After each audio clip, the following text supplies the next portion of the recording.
कई नकारात्मक प्रभाव डाले। सबसे पहला, रोजगार के क्षेत्र में। अब इसी पर मेरे विपक्षी साथी का कहना है कि आर्टिफिशियल इंटेलिजेंस के आने से नौकरियां बढ़कर मिलेंगी। तो महोदय, फिर क्यों IBM ने घोषणा की कि वह AI के कारण 7,800 नौकरियां खत्म करेगा? दूसरा, शिक्षा के क्षेत्र में। न्यूयॉर्क के स्कूलों ने ChatGPT को प्रबंधित किया क्योंकि छात्र असाइनमेंट और परीक्षाओं में इसका दुरुपयोग कर रहे थे। तीसरा, साइबर अपराध में AI जनित डीपफेक वीडियो और फर्जी प्रोफाइल का उपयोग धोखाधड़ी के लिए किया गया। और महोदय, साथ ही गलत जानकारी का एक बड़ा मामला तो तब सामने आया जब न्यूयॉर्क के एक वकील ने ChatGPT द्वारा बनाए गए नकली कानूनी फैसले का हवाला दिया। मार्च 2023 में डेटा सुरक्षा पर सवाल उठे जब ChatGPT की AI पर निर्भर है। महोदय, एक विषय मुझे बहुत चिंता में, आर्टिफिशियल इंटेलिजेंस का आविष्कार हम मनुष्य ने किया, वह AI किस प्रकार किसी भी मनुष्य को हरा सकती है।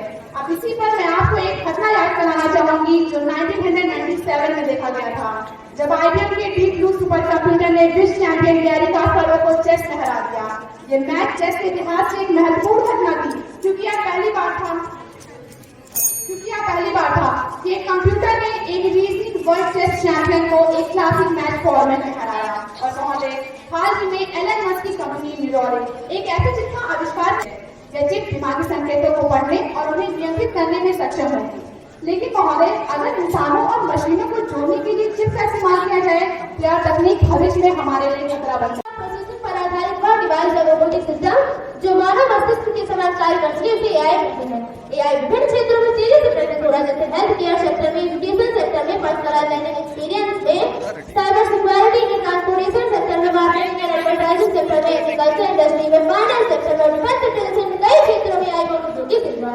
महोदय, मैं आज यहाँ पर अपने विपक्ष में बोलने वाले साथियों से पूछना चाहती हूँ कि क्या आप उठाकर बुलबुले से परहेज कर रहे हैं? बिना फेसबुक और व्हाट्सएप के आपकी सुबह नहीं होती, पेटीएम और फोनपे के बिना आपके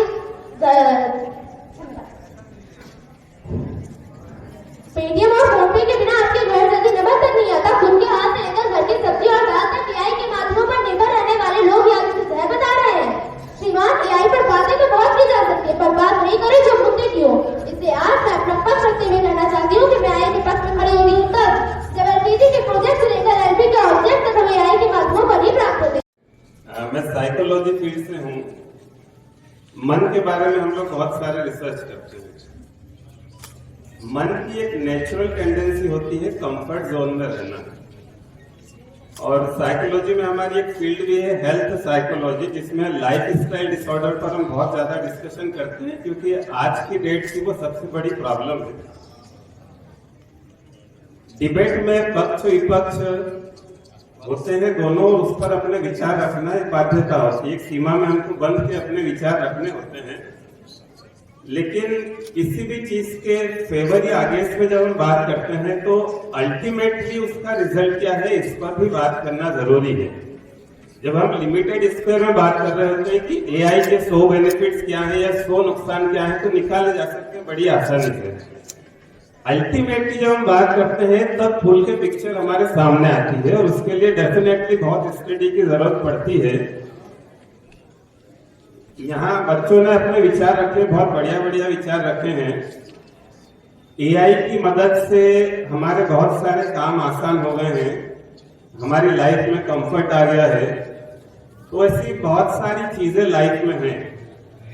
डेवलपमेंट के नाम पर ही हम बात कर लें कि जब हम विकास की बात करते हैं और किसी से पूछते हैं कि क्या आपके गांव में विकास हुआ है, तो विकास का हमारा पैमाना क्या होता है? तो पहला पैमाना तो कि क्या पक्की सड़कें हैं गांव में, दूसरा पैमाना क्या पक्के घर हैं गांव में, ऐसे ही बहुत सारे पैमाने हैं। इंटेलिजेंस शीर्षक पर अभी जो हमारे बीच में 4 हाउसेज हैं, उनके बच्चों ने जो अपने विचार रखे वह अत्यंत सराहनीय है। हमने यह देखा कि बच्चों के अंदर कॉन्फिडेंस था, काफी कॉन्फिडेंस से वो अपनी चीजों को प्रेजेंट कर रहे थे। हाँ, थोड़ा सा विद्यालय के बारे में यहाँ एक मैंने जो ऑब्जर्वेशन किया है, यह कहना चाहेंगे कि 4 ग्रुप के जितने भी स्टूडेंट थे वो जो है गर्ल्स ही थी।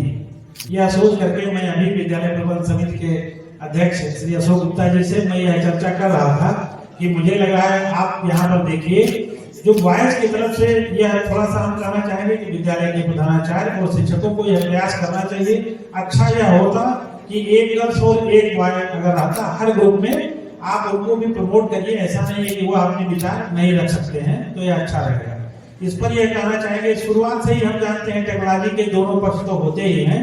उसका पॉजिटिव भी है कि मानवता के विकास में टेक्नोलॉजी ने अत्यंत सराहनीय योगदान किया है, साथ ही साथ मानव जीवन को सुखमय बनाने में भी योगदान किया है। तकनीक के माध्यम से आप अभी रोबोटिक सर्जरी के बारे में हम कुछ लोगों से बात हमने किया तो पता चला जो सर्जरी हो रही है इतना क्लीन तरीके से, इतने अच्छे तरीके से लोग बता रहे हैं कि हो सकता है कि किसी डॉक्टर के हाथ से कोई कमी रह जाए, लेकिन ऐसा नहीं है, उस रोबोटिक सर्जरी में कोई प्रॉब्लम नहीं आ रही है।